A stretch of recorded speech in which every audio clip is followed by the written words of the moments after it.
My name is Susan Gorham, and I'm the Director of Marketing for Gross Mendelson, a CPA and technology consulting firm based in Baltimore. I'm excited to be here today with my longtime friend and colleague, Greg Derwart.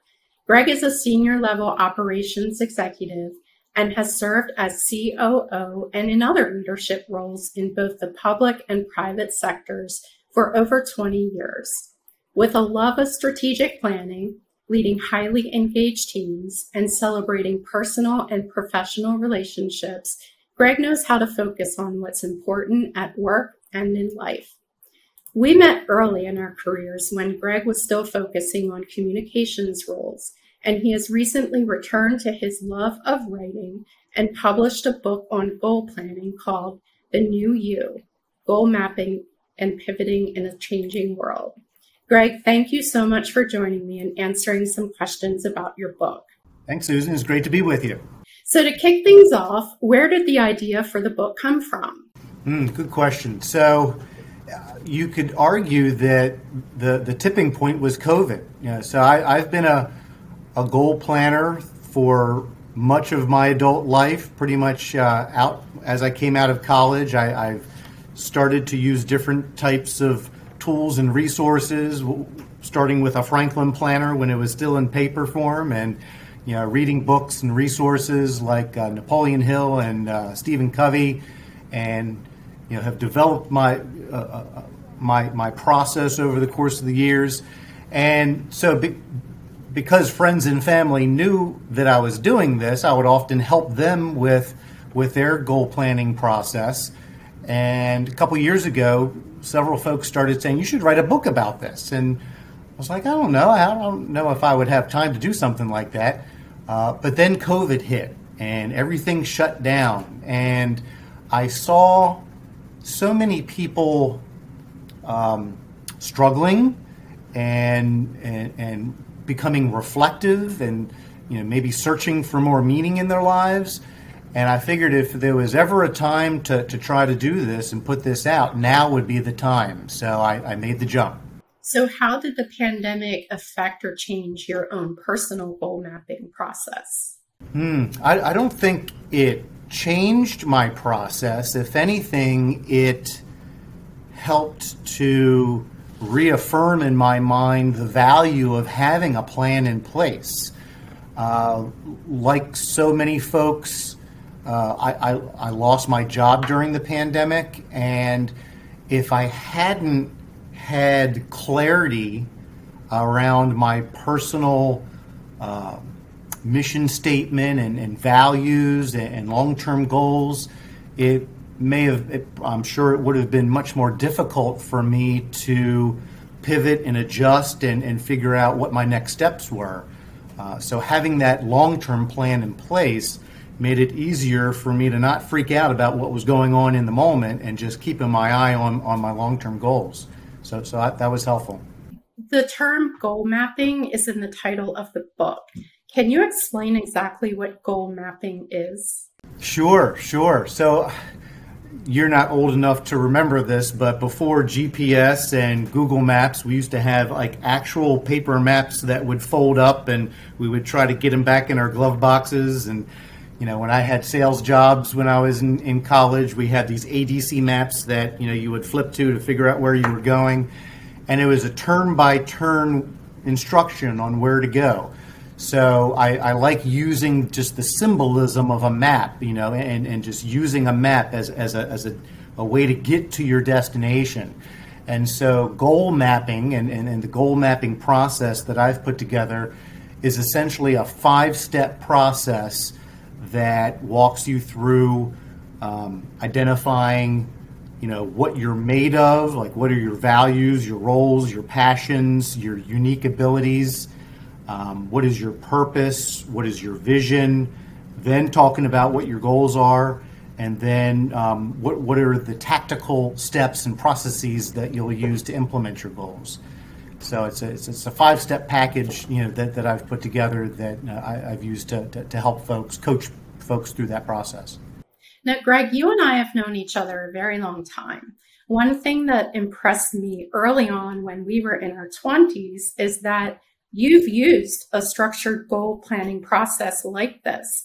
So how has your goal planning process or your approach to it changed during different stages of your life? Yeah. So I would, as I mentioned, I've added things along the way, just as I've learned new things. I think the biggest thing that I've changed or added is some of the final steps. What I call step 5. What is your process? Because we can go through this whole process of identifying what our long-term, mid-range, and short-term goals are, but just like many corporate strategic plans, if you just stick it on your shelf and let it get dusty, it's a worthless process. So I've really benefited from some resources over the past few years that have helped me fine-tune the actual implementation of accomplishing your goals. So whether it's using Brendan Bouchard's high performance habits, or even Hal Elrod's Miracle Morning, these are resources that I've sort of used and customized and incorporated into the actual implementation on a monthly, weekly, and daily process.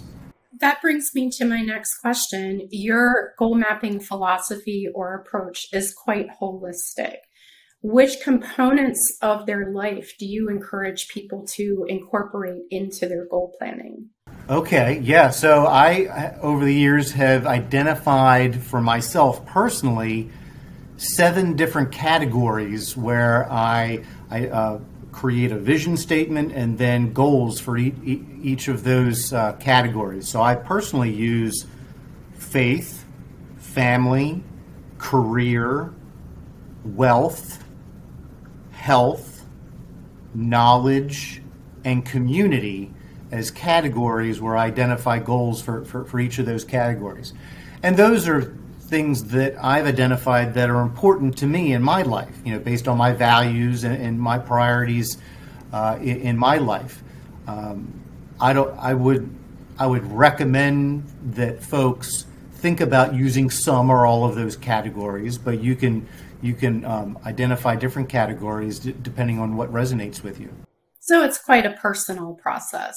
Absolutely. Totally customized. Yeah. So one thing I read in your book is you discussed exploring the traits that make us who we are. And that's one of the first steps in the whole goal mapping journey.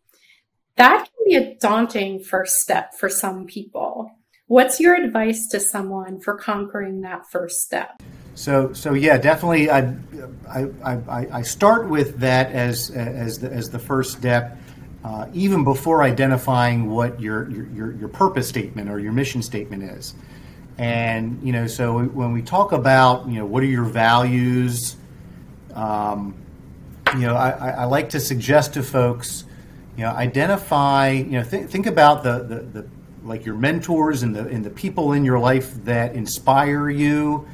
And think about their character traits that are attractive to you, or when you think about when you're at your best, what do you like about yourself when you're at your best? Those are often the values that are important to you.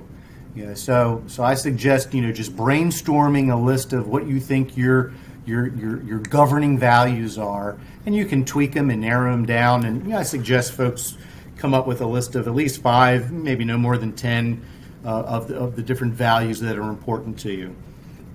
And then as far as your roles, think about the different roles that you play in your life. You're a spouse, you're a parent, you're a child, you're a business professional, you're a community volunteer. Just think about all the different roles that you play in your life, and then just identify which of those are the most important to you, and how you want to make sure that you're identifying goals that are feeding those roles that you play. Passions, think about what you love to do, And because when we get to the point of identifying what your goals are, you want to make sure that your goals align with your passions. Same thing with your unique abilities. I use an assessment. I started using it originally for my team members at work, but have started to recommend this to folks in your personal goal planning process. It's something that Dan Sullivan from Strategic Coach uses, the Unique Abilities Assessment. And it walks you through, it's a self-assessment where you identify in 4 different quadrants, what are the things, number 1, that you love to do and you're really good at. And then you can take it down from there, identify things that you're good at and you don't mind doing, things that you're adequate at, that you're not crazy about, and then the things that you hate to do and you're terrible at. And so just being transparent and honest with yourself about those things is valuable, so that you go back to those unique abilities, the things that you're great at and you love to do, and it's helpful to incorporate those skill sets into the goals that you create for yourself. So I hope it's not daunting or intimidating when you think about it that way. That's some good advice. So one thing I really enjoyed about your book is that you loaded it up with some personal stories. Can you tell us one of the stories about someone who inspired you? Sure. Yeah. So yeah, as you mentioned, I identify several people that are in my life, close friends and mentors, my father as well, that have inspired me, motivated me, based on the way they have led their lives, been goal-driven themselves, and also dealt with difficult situations and persevered through difficult times in their lives. So one example, one of my friends is a guy named Jerry. He's a gifted sales professional, but also is a lifelong runner, and had a goal, had a dream of being the coach for the high school track and field and cross country teams at the high school in his community. And he accomplished that goal. He was a successful coach. They were a very successful program, winning championships. But then, for certain reasons, he lost that opportunity to be that coach. He wasn't able to be that coach there anymore. And initially, that was very disappointing for him. But then, literally, not long after that, he was invited. He was given an opportunity to be the coach at another high school that isn't necessarily in his community, and was a program that did not have a good reputation, wasn't being successful.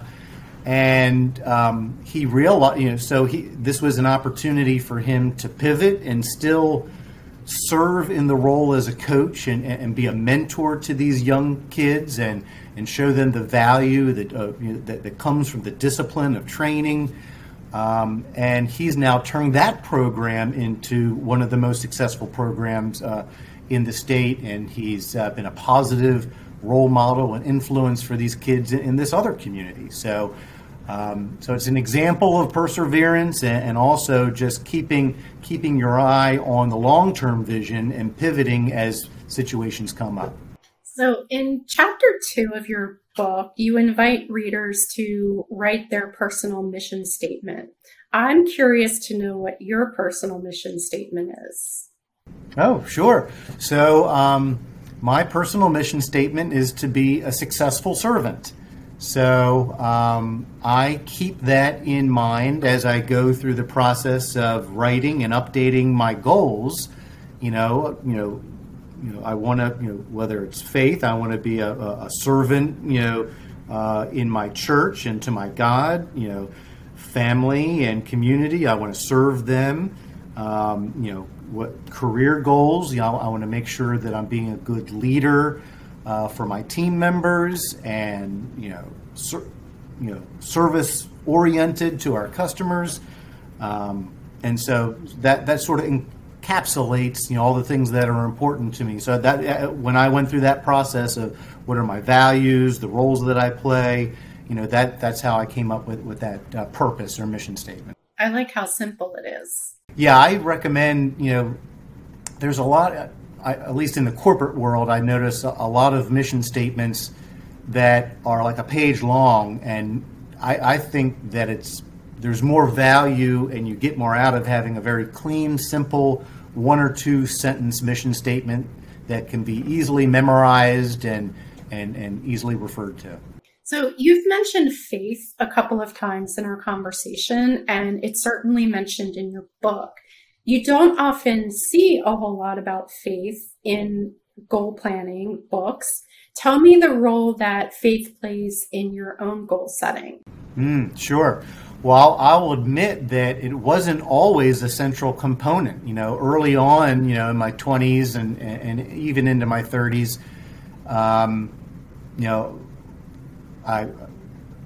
going to church was a part of my life. But as my faith grew, I came to realize that God has a plan for everybody, and once I built clarity in my mind and my heart around what God's plan was for me, that made it easier for me to then choose to implement His plan for my life, as opposed to it being all about me. So, as I go through my process of goal planning, I try to look at it through that lens of my faith. That doesn't mean that this process is only for people of faith. I mean, but if you are a person of faith, these steps make it easier to look at your life and clarity of your purpose through that faith lens, so that it doesn't have to be a separate thing that you do just on Sunday or Saturday. It can be incorporated into everything that you do. Again, back to the holistic approach. Yeah, exactly. Okay. So once someone goes through the goal mapping process, they're certainly not finished. As you said earlier, it's not like they end up with a document that should just be stored on a dusty shelf somewhere. How often do you suggest someone revisits or rework their plan?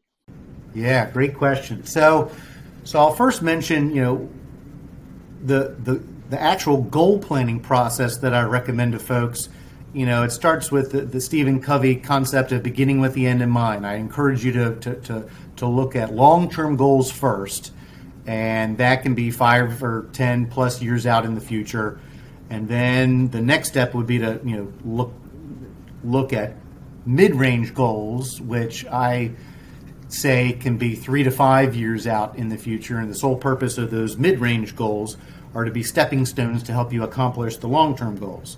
And then, of course, the short-term goals are usually what I recommend to be like your 12-month or 1-year goals. And again, so those goals are meant to be stepping stones to accomplish your mid-range goals. But then, what happens after that is, so once you have your 12-month goals, I recommend that you read through them once a week. So I have a process where every weekend, usually Sunday evening, I sit down and I read through my short-term goals, remind myself of what I'm trying to accomplish this year, and then incorporate that into my prioritized tasks for the week.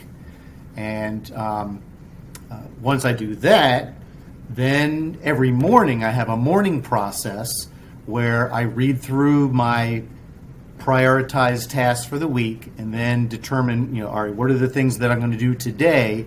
It may only be 1, 2, or 3 things, but again, it's just stepping stones to lead you to accomplishing the things that you identified for the week. So it's drilling it down into digestible, small steps so that those long-term 10-year goals don't seem as intimidating or out of reach, because you're just pulling it. The best way to eat an elephant is one bite at a time. So the more you can drill it down into just quick, easy, digestible steps, the more likely you'll accomplish those 1 year and mid-range and then long-term goals. One last question to pick your brain a little bit on goal planning. What advice do you have for people who just feel stuck in pursuing their goals? Okay, yeah, good question. So if someone is actually stuck, maybe they haven't gone through some of these initial steps of like bringing peace and clarity around what your values are and your purpose, and your vision. So one thing that I mentioned, mission statements and vision statements. A lot of people get those confused or interchange those. I see a mission statement as like your purpose in life. Okay, then your vision statements are what you aspire to be in the future. So like if you accomplish all of your goals, what is that perfect scenario of accomplishing all of your goals, and you've reached that destination in the future? Paint a picture of what does that look like to you. So if you haven't done that already, that's something that I recommend that you do, because whether it's scripture or Earl Nightingale talking about you become what you think about, or people talk buzzwords today, talking about the law of attraction or manifestation. The more you visualize and even read aloud vision statements, the subconscious mind doesn't know the difference between reality and fantasy. So if you start doing that more often, and through self-talk and just visualizing that perfect scenario of the future, that'll make it easier for you to start thinking about, okay, if that's what I want 10 years from now, then here's what I need to do as stepping stones to get there. So that might be helpful. So Greg, who should read the book? Who's it for? Yeah, so as I referenced earlier, I initially wrote it, because of what I was seeing, people experience through COVID. So people that are just struggling, looking for meaning in their life. So that still applies. I still see, that would be valuable for people that feel like they're in that situation. But then also when I was done, I realized this is a great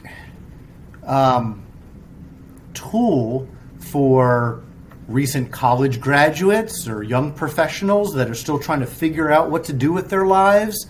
And then just generally speaking, like I said, I lost my job last year. If folks that are in transition with jobs and careers, recruiters may want to use it as a resource as they're helping people through the process of trying to figure out, career adjustments and stuff like that. So it could apply to all those folks. And finally, where can people find the book?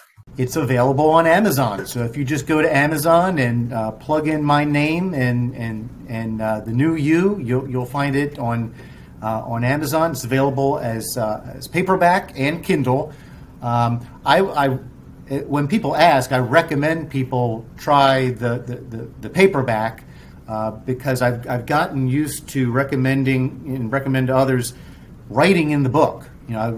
That's never something that I did years ago, but I've gotten more accustomed, especially for like resource books like this. It's a great way to just jot notes as you go along, and so I would suggest you try the paperback, but if Kindle's your thing, it's available that way as well. Again, Greg's book is called The New You, Goal Mapping and Pivoting in a Changing World. Greg, thank you so much for joining me today. Thanks so much, Susan. It was great chatting with you. You too.